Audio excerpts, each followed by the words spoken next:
Hello，大家好啊，我係 Candy 啊。咁今日咧在家睇樓團咧，就係繼續同大家咧睇一啲咧未補地價嘅單位，咁咧俗稱咧就係綠表啦，或者咧白居二白表嘅單位。咁買到呢類型嘅朋友嘅，就要必須咧擁有一啲綠表嘅資格啦，或者咧你自己本身係抽到咧2025年白居二。咁啊，有關咧而家政府咧放寬按揭嘅部分啦，或者一啲咧綠表嘅買賣程序咧，如果大家有任何疑問咧，都可以私底下咧打電話俾我，或者 WhatsApp 我。咁咧我就可以咧慢慢咧一一再解釋俾大家聽。咁我哋事不宜遲啦，轉頭咧就會同大家咧就係介紹我身後面啦呢個怡雅苑一個3房嘅大單位。咁成個怡雅苑咧一共就有5座，咁啊係居屋嚟嘅。咁啊最細嘅單位咧就係實用401尺，咁之後咧個中房咧就係554尺，同埋最大嘅645尺。而我哋今日睇嘅單位咧就係一個中型嘅細3房嘅單位，咁即係咧就實用554尺。咁啊呢個屋苑咧就喺富善村嘅附近啦，咁啊所有社區配套咧都可以同咧富善村咧大家共同可以 share 翻。咁啊富善村咧就有成熟嘅配置啦，有停車場啊、街市啊、商場啊、酒樓食肆等等。咁啊本身咧都有啲巴士咧可以直接可以出到九龍。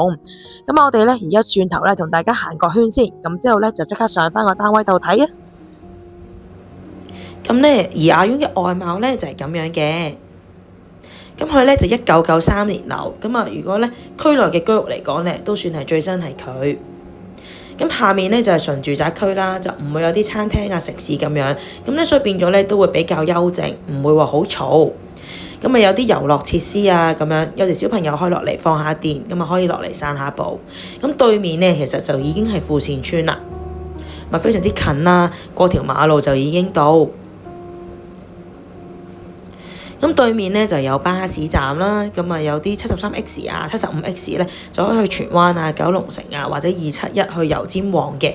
咁啊仲有隔咧 K17就正喺對面嗰度上落客，咁就可以咧一個免費嘅轉乘去返大埔墟嘅港鐵站。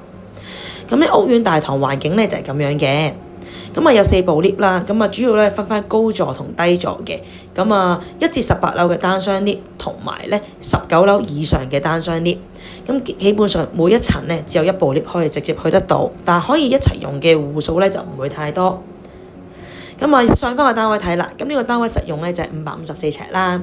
咁一入到單位嘅右手邊咧就係廚房位置，咁啊做咗2排嘅櫥櫃，咁啊都可以有好多收納空間同埋備菜嘅地方。咁啊，洗衣機同雪櫃咧，其實都可以擺晒入去。咁啊，後面咧其實仲有騎樓位就可以擺洗衣機。咁之後再入去啦，就廁所啦。咁啊，坐廁啊、洗手盆。咁啊，裝修咧就普通。咁啊，變咗咧，可能自己買翻嚟咧就可以自己再執下裝修。咁啊，可以做晒咧你自己中意嘅風格。咁啊，改咗做企缸噶啦，已經。咁啊都有啲通氣啊、抽氣扇啊咁樣。咁之後再下去咧就係客廳啦。咁客廳咧主要咧就係 L 型咁樣嘅。咁啊呢邊咧就可以做客廳啦。咁啊擺電視櫃啊、sofa 咁樣。咁啊距離咧就啱啱好。咁啊如果咧而家做翻啲薄身啲嘅電視櫃，或者咧做翻掛牆電視咧，空間感就會再多啲。咁之後再另外一邊啦，咁其實呢度咧除咗擺3座位梳化之外咧，其實咧就可以再擺多張按摩椅啊、貴妃椅啊，咁其實咧都夠位擺。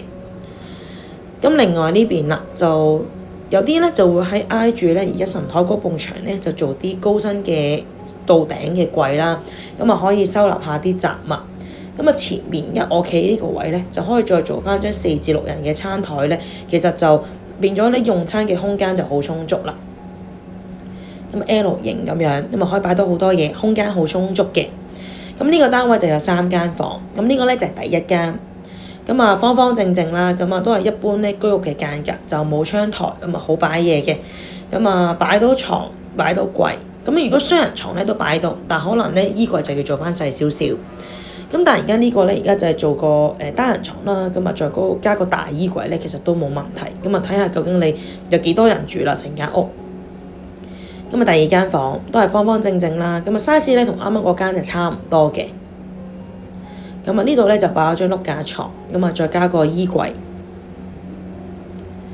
咁啊，如果咧譬如人數唔多咧，其實2間細房咧，其實都可以打通做一間大房都得。咁啊，睇下你自己本身個家庭結構啦，同埋本身想裝修成點樣嘅風格。咁啊，到主人房啦，一入門口咧，呢個位就可以做個高身嘅大衣櫃，咁啊上到頂，咁啊可以擺到好多衫噶啦已經。咁啊，而家業主咧就做咗啲簡嘅家私，咁所以變咗就係雙人床啊、梳妝台嗰啲咧就 fix 晒位擺噶啦全部。咁啊，可以再做大啲張床都得嘅，因為其實呢個位咧空間都仲有好多。咁啊，呢間房咧就會有2隻窗，上面有個氣窗啦，加上咧就仲有個窗可以望翻出邊。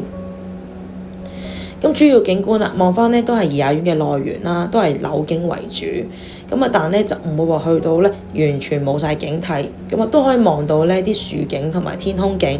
樓層咧唔算太高，但係咧尚算清靜，因為始終下面咧就唔會有食肆啊或者馬路嗰啲咁樣嘅，咁啊都啱晒你係中意清靜嘅你。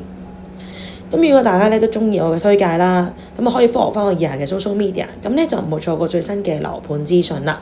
咁如果想約睇呢個單位或者知道啲詳情咧，就歡迎打電話俾我啦。多謝大家。